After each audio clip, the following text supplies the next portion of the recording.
Welcome to Sir Luke's Classroom. Isa na namang bagong video ang mapapanood nyo ngayong araw na ito.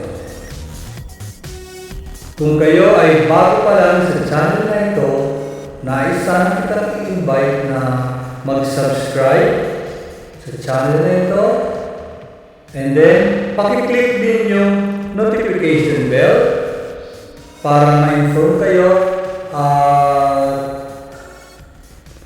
kapag may bago akong video na in-upload. So, please click also the notification bell and syempre yung like button.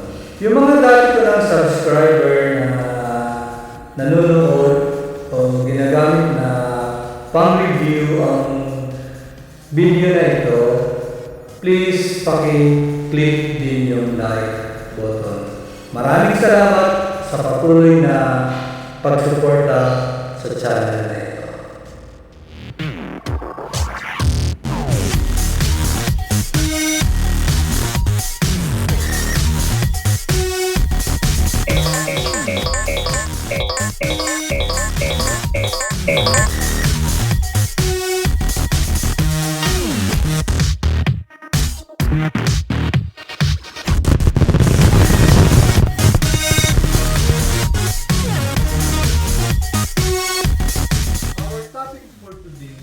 Is about division of polynomials, a monomial divisor. So this is just the first part kasi meron pa tayong second part. Yung second part natin ay yung binomial divisor. So ito muna ang i-discuss natin ngayon, a monomial divisor.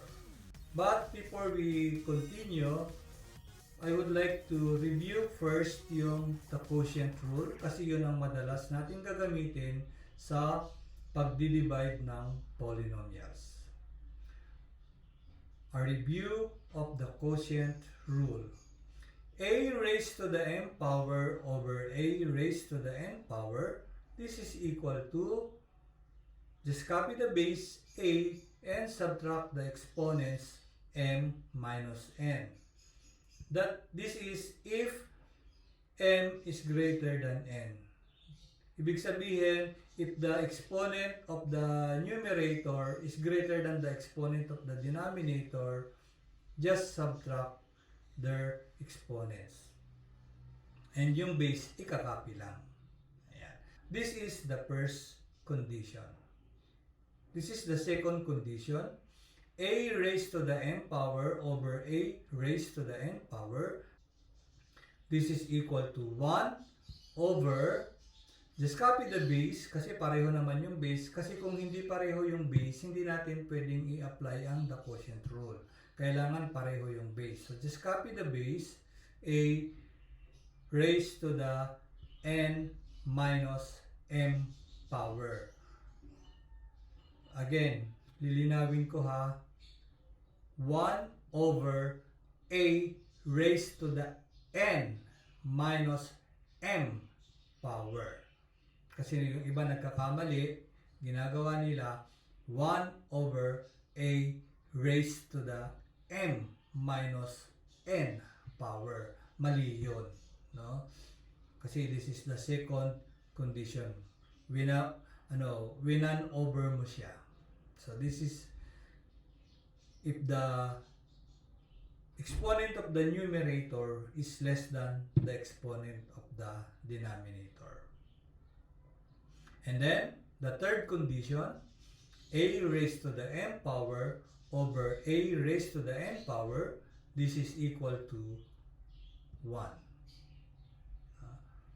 If m is equal to n. So, ibig sabihin, if the exponent of the numerator is equal to the exponent of the denominator and yung base pareho din, same lang yung base, this is equal to 1.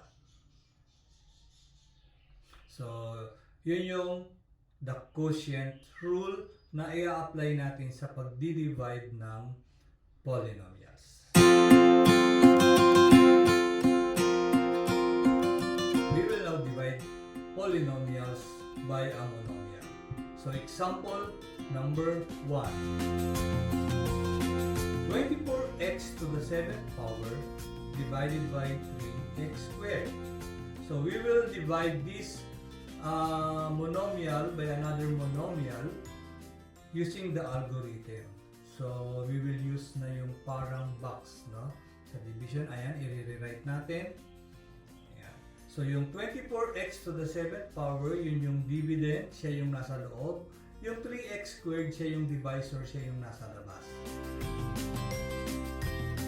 So, divide the numerical coefficients. 24 divided by 3, the quotient is 8. And divide also the variable x to the 7th power divided by x squared.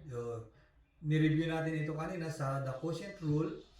This is the same as x to the 7th power over x squared. So, just copy the base and subtract the exponents. And 7 minus 2 is 5. So, copy the base and subtract the exponent 7 minus 2. And that is equal to 5. So, when you divide 24x to the 7th power divided by 3x squared, the quotient is 8x to the 5th power. And then, multiply, no? When we divide, don't forget the process. First, divide. Then second, multiply. Third, subtract. When you subtract, change the sign of the subtrahend to opposite. Then, bring down. Kung meron pang i-bring down, i-bring down mo. Pag nag-bring down ka, go back to the first step, yung divide. Okay? So, nasa second step na tayo, multiply. So, multiply 8 times 3, the product is 24. Multiply x to the 5th power times x squared. So, product rule ang gagamitin dito, x to the 7th power. And then, subtract. So, when we subtract, change the sign of the subtrahend to opposite. Ayan. Then, sing in mind na. No? Different sign subtract. So, 24 minus 24 is 0. So, ayan, 0. Don't write anymore x to the 7th power, no? 0x to the 7th power. Kasi pag ganon, hindi siya simplified. Understood na yon. 24x to the 7th power minus 24x to the 7th power is 0. When we subtract a number from itself, the quotient, the difference is 0. When we subtract an expression from itself, the difference is also 0. So, 24x to the 7th power minus 24x to the 7th power, the difference is 0. So, wala tayong remainder, the division is exact. Now, we can check our answer if it is correct. Meron tayong checking. Multiply the quotient. The quotient is 8x to the 5th power. By the divisor is 3x squared. So, i-multiply natin sila. So, 8 times 3 is 24.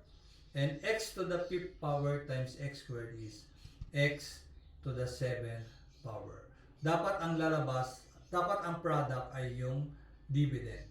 Tingnan natin kung equal yung product sa dividend. Ayan. So, equal naman. The dividend is 24x to the 7th power. The product is 24x to the 7th power. So, equal. Ibig sabihin, bumalik. Therefore, yung quotient natin na 8x to the 5th power is tama. Ayan. So, the quotient is 8x to the 5th power. Let's go to example number 2. So, negative 56x to the 9th power divided by 8x to the 5th power. So, we will divide this using the algorithm. We write the dividend in the divisor. So, first, divide the numerical coefficients. negative 56 divided by 8. Kasama yung sign, ha? Be careful with the signs kasi wrong sign mali. So, negative 56 divided by 8 is negative 7. So, write negative 7 on top of negative 56. Ayan. And then divide also the literal coefficient or the variable. So, x to the 9th power divided by x to the 5th power. The quotient is x to the 4th power. Ayan. So, negative 56x to the 9th power divided by 8x to the 5th power. The quotient is negative 7x to the 4th power. Ayan. So, multiply. Second step, multiply. Negative 7 times 8 is negative 56, and x to the 4th power times x to the 5th power is x to the 9th power. And then subtract. Third step, subtract. Change the sign to opposite. So, yung negative 56x to the 9 sa baba, sa subtrahend, i-change natin sa positive.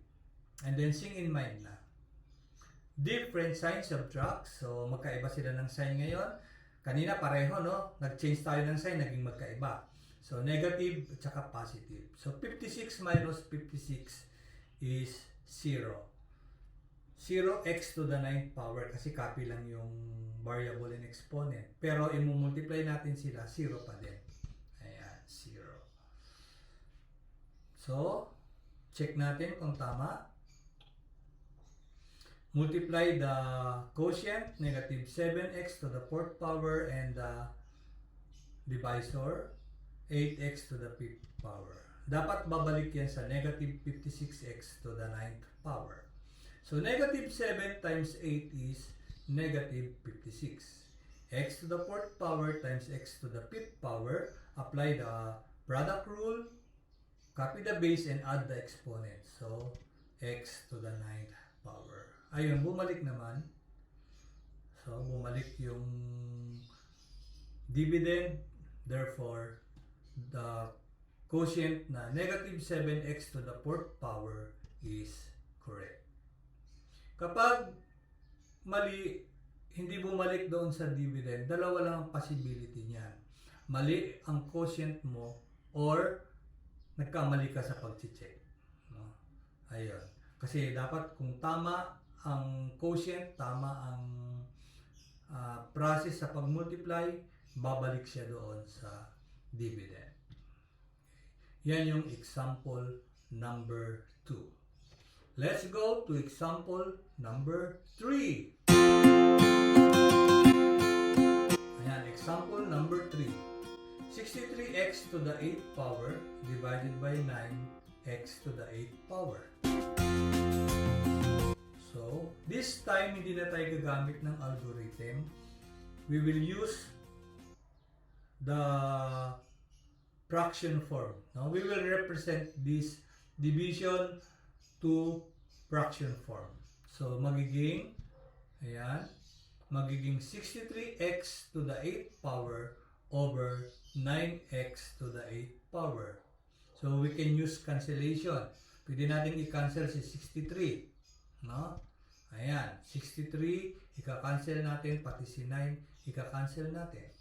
So, 63 magiging 7. And si 9 magiging 1. Sir, paano po nangyari yun? 63 divided by 9 is 7. And then, 9 divided by 9 is 1. Remember, pag nag-cancel tayo, hahanap lang tayo ng GCF, greatest common factor ng numerator and then denominator, at yun ang ipang-divide natin. So, ang GCF ng 63 and 9 is 9. So, 63 divided by 9 is 7. 9 divided by 9 is 1. Kasi kung 3 ang GCF na ginamit mo, yung 63 magiging 21, yung 9 magiging 3, hindi pa talaga siya simplified. No? Para simplified talaga, GCF ang ipang-divide natin. So, ika-cancel din natin yung x to the 8th power sa numerator. Ayan. And then, yung sa denominator din, ika-cancel natin. Okay. So, yung x to the 8th power ay magiging 1. Then, yung x to the 8th power magiging 1. So, paano naman nangyari yun? So, ang GCF ng x to the 8th power is yun din, x to the 8th power. So, x to the 8th power divided by x to the 8th power is equal to 1. Sa denominator, ganun din ang gagawin mo. X to the 8th power divided by x to the 8th power is equal to 1. So, yung x to the 8th power over x to the 8th power, that is equal to 1. Or 1 over 1. And then, i-multiply natin. I-multiply natin. 7 times 1 is 7. And 1 times 1 is 1. So, magiging 7 over 1. So, 7 over 1, bawal ang denominator na 1. So, 7 divided by 1, i-divide natin para mawala. 7 divided by 1 is 7. So, the quotient here is 7. Ayan. So, 7 is the final answer. Now, if you want to check, hindi ko na ipapakita kasi optional lang naman ng checking. Multiply the divisor, yung 9x to the 7th, 9x to the 8th power times the quotient 7. Babalik yan sa 63x to the 8th power. Let's go to example number 4. Example number 4, negative 56x to the 10th power divided by 14x to the 7th power. So we will represent or we will express this division to fraction form.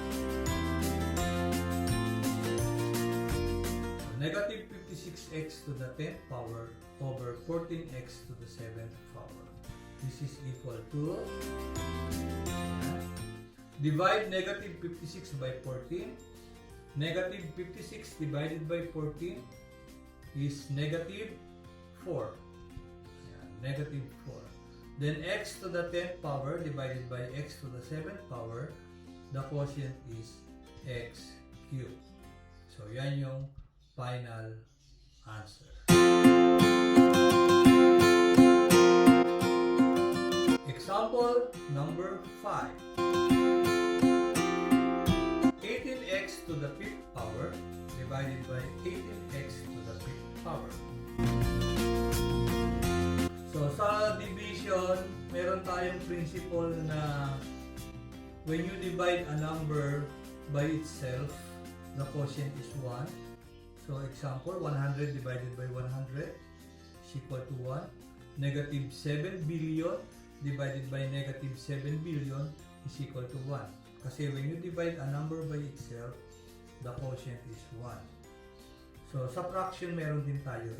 I-represent natin ito as fraction. So, sa fraction meron din, when the numerator and the denominator of the fraction are equal, the value is 1. So, 18x to the 5th power over 18x to the 5th power, this is equal to 1. Ayan. Example number 6. Negative 24x to the 9th power divided by 24x to the 9th power. Represent or rewrite this as a fraction.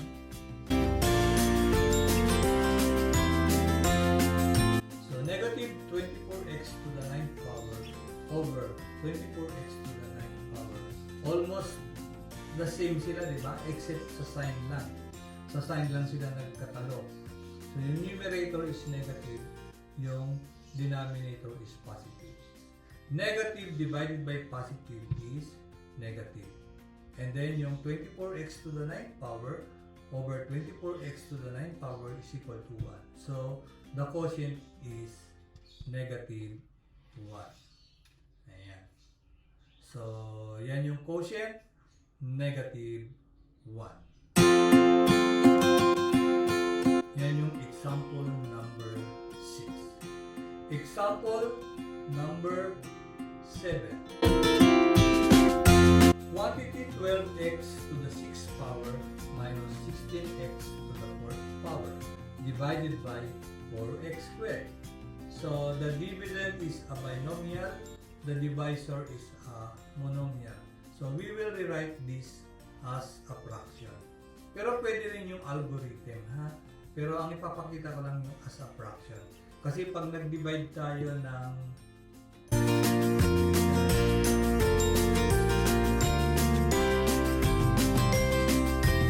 so magiging 12x to the 6th power minus 16x to the 4th power all over 4x squared. Ayan. And then, isi-separate natin yung mga terms. No? Kasi isa-isa natin isi-simplify yung mga terms. Separate muna natin. Ayan. So, 12x to the 6th power over 4x squared minus 16x to the 4th power over 4x squared. So, sineparate natin si 12x to the 6th power from negative 16x to the 4th power. Ang denominator naman, copy lang yan. No? Same lang dapat. So, 4x squared pareho yung denominators. Then, isa natin isi-simplify or i-divide. So, 12 divided by 4 is 3. 12 divided by 4 is 3. And x to the 6th power divided by x squared is x to the 4th power. So, minus 16 divided by 4 is 4. And then x to the 4th power over x squared, or x to the 4th power divided by x squared is x squared. So, this is the final answer. Example number 8. Quantity 45x to the 5th power minus 27x to the 4th power divided by negative 9x. So we will rewrite this as a fraction. And then, separate natin yung mga terms.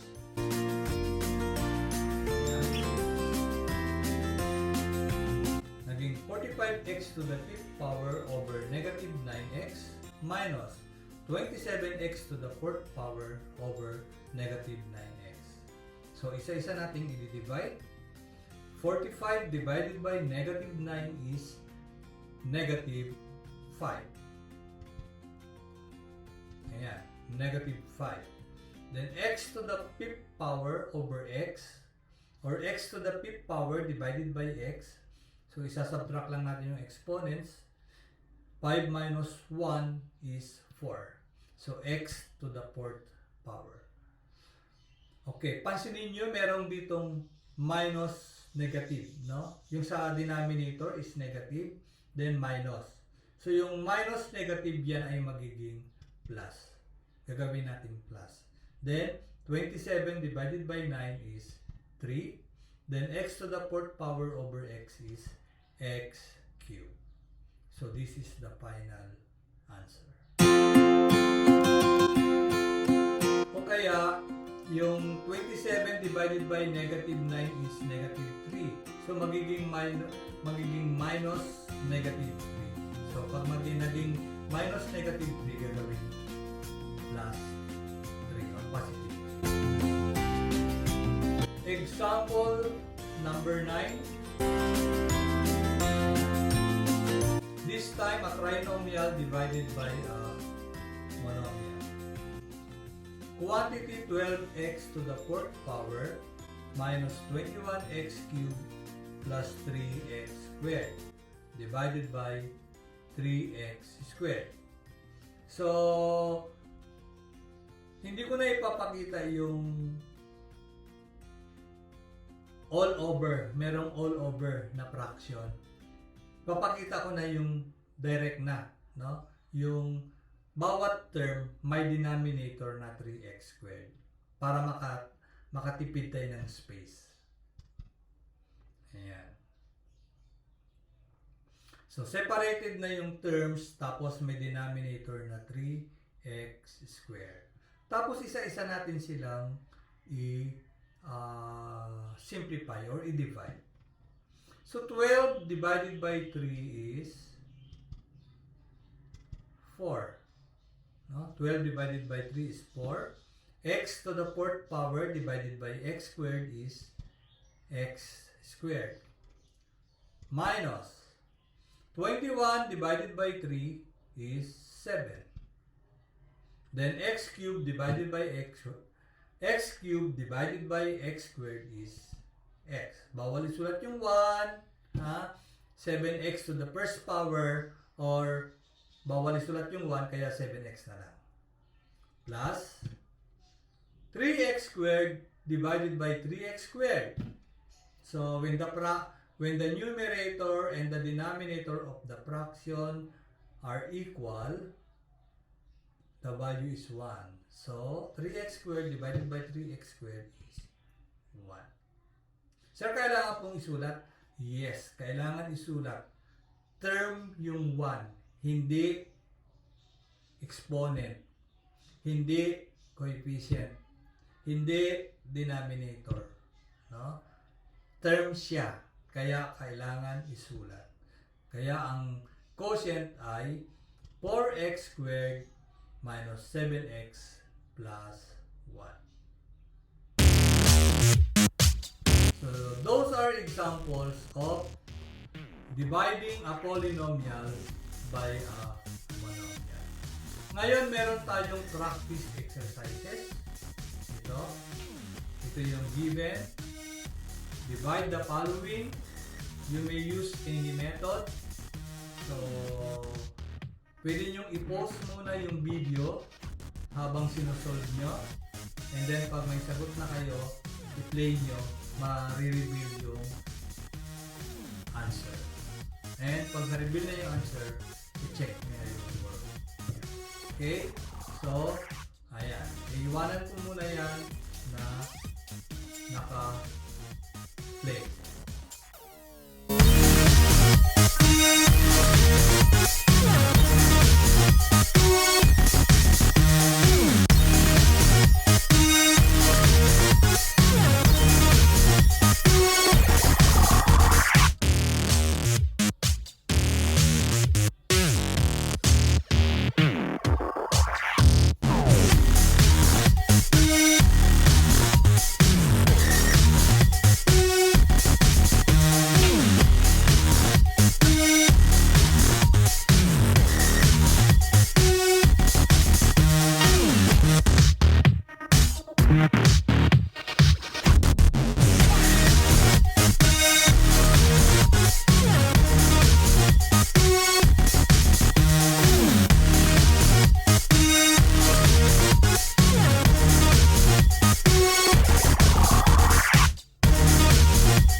The correct answers. Check your own work.